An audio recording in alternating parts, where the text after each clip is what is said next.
Also der Plan ist, dass ich jetzt dann mal durch die Stadt fahre und dann ein Stückchen Autobahn runter nach Schäftlarn. Das sind ja die einzigen Kurven hier in der Nähe von München. Und dann müsste ich eigentlich so ziemlich alles abgedeckt haben. Bin mal auf die Autobahnfahrerei gespannt. Ich bin mit dem Helm noch nie über 200 gefahren. Ich mache hier meinen persönlichen Vergleichstest mit der BMW S1000R, weil ich stehe vor der Entscheidung, die hier oder die BMW. Ich schmelze, du nicht?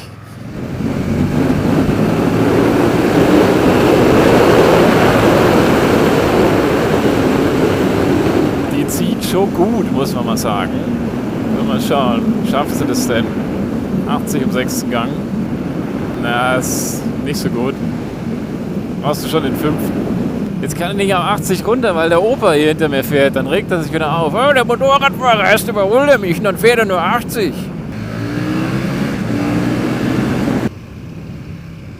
Ja, ist definitiv nobbingfähig. Das haben sie uns ja auf der Probefahrt von Suzuki verboten. Da durfte man nicht so fahren, weil wir könnten ja die Kontrolle über das Motorrad verlieren. So ein Schwachsinn. Also die Bremse quietscht vorne. Und zwar nicht zu wenig. Das sollte bei einem Moped in der Preisklasse echt nicht sein. Da wird sogar Geld ausgegeben, um sowas abzustellen in der Serie. So ein bisschen Plastiloop hinten auf die Bremspads. Das kostet nicht die Welt. Wird das Moped vielleicht 10 Cent teurer? Mein Gott. Das ist komisch. Die Tankanzeige kann sich auch nicht entscheiden. Gerade eben hatte ich noch 2 Balken unter voll. Jetzt ist nur noch 1 Balken.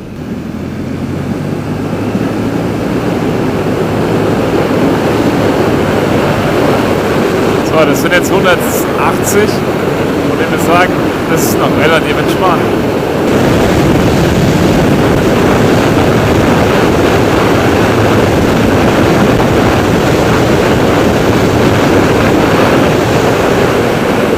Ja, also 215, mehr geht da nicht. Das ist sonst zu krass. Aber ich sag mal, bis 160 kannst du eigentlich recht entspannt aufrecht sitzen.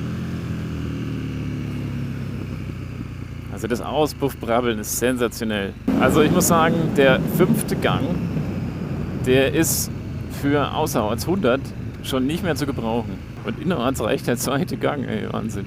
Das ist jetzt die Straße, die ich gemeint habe. So, unten machen wir da ein bisschen Fotos.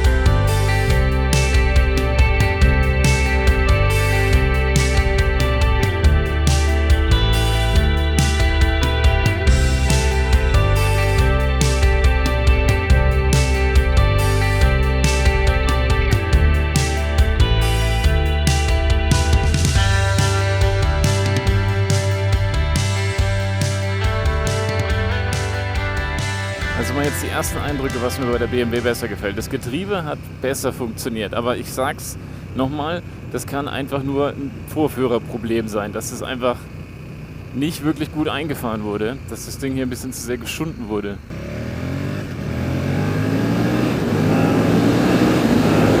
Anzug kann ich jetzt keinen so großen Unterschied feststellen. Was mir in den Sinn gekommen ist als schöner Vergleichssatz war, wenn die BMW die Axt ist, dann ist die KTM der Hammer. Also nicht so präzise, aber mehr Bums.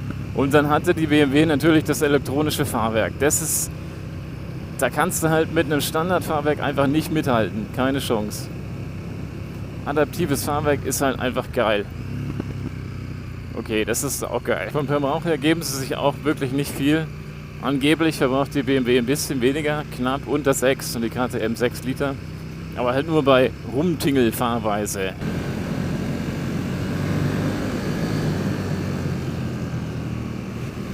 Jetzt bei der durchgezogenen Linie überholen, ey.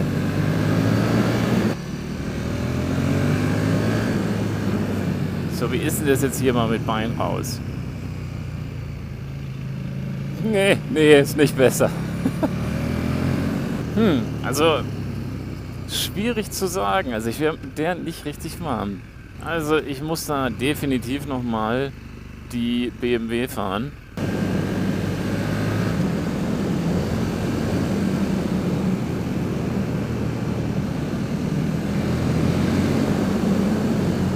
Vielleicht fahre ich einfach schon zu lange Supermoto. Vielleicht ist mein Straßenfahrstil einfach komplett versaut. Aber ich will jetzt mal nicht das Motorrad schlecht reden. Das ist immer noch eins der geilsten Motorräder, die ich bisher gefahren bin. Also da kommen wirklich nicht viele Motorräder dran. Die BMW ist aus meiner persönlichen Sicht drüber. Aber wenn ich jetzt vergleiche mit einer R1200R, mit einer R1200 GS, mit einer S1000 XR, ansonsten bin ich wirklich keine Big Nakeds bisher gefahren. Aber die kommen da alle nicht dran. Die reißen ja nicht so die Arme ab. Wer jetzt dieses Video geschaut hat und darauf gehofft hat auf ein Review mit "Oh mein Gott, das Motorrad ist unglaublich schnell" und Wheelies, dafür bin ich einfach der Falsche. Weil ich betrachte das Motorrad aus einer ziemlich nüchternen Perspektive. Wenn es gut beschleunigt, schönes Drehmoment hat, ja, toll, super. Aber da flippe ich jetzt nicht aus, da mache ich mir jetzt nicht in die Hose. Weil das ist nicht mein Primärziel fürs Motorradfahren. Mein Primärziel ist eher Reisen und gucken. Und ich lasse die Kuh jetzt nicht so oft fliegen. Hin und wieder mal in den Alpen, ja, auf der Hausstrecke, ja. Aber ich bräuchte jetzt nicht jeden Tag 1300 Kubik. Klar, es gibt Situationen, da ist eine 690er einfach komplett untermotorisiert, wenn es steil bergauf geht. Und wenn du versuchst, beim Beschleunigungsduell an der VTR dran zu bleiben, dann siehst du halt irgendwann einfach kein Land mehr. Und es muss ja nicht immer so ein riesengroßes Motorrad sein, mit wahnsinnig viel Leistung, um viel Spaß zu haben. Ich meine, denk mal an die KX65, die ich mir aufgebaut habe. Das war so ein geiles Ding. Und die ist gerade mal 100 gefahren. 17 PS, Zweitakt. Das war eine räudige Granate, war das. So, ich mache jetzt mal einen kurzen Schnitt. Und wenn ich wieder in der Stadt bin, dann nehme ich nochmal auf. So, wichtige Erkenntnis. Der 5. und 6. Gang bringt nur auf der Autobahn was. Ansonsten ist er nutzlos. Aber der Sitz ist immer noch sehr bequem. Sehr, sehr bequem. Sofa-Feeling.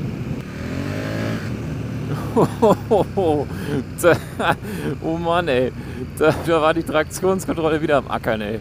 Also ich muss mal sagen, im Getümmel schlägt sie sich ganz gut. Lässt sich auch bei niedriger Geschwindigkeit sehr genau rumzirkeln.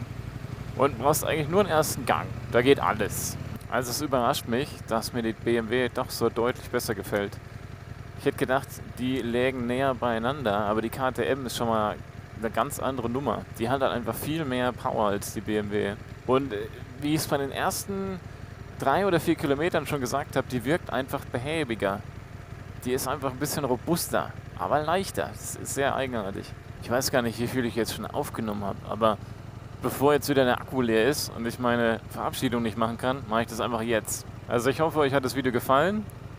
War ein bisschen aufschlussreich. Und dann sehen wir uns beim nächsten Mal. Bis dann. Ciao.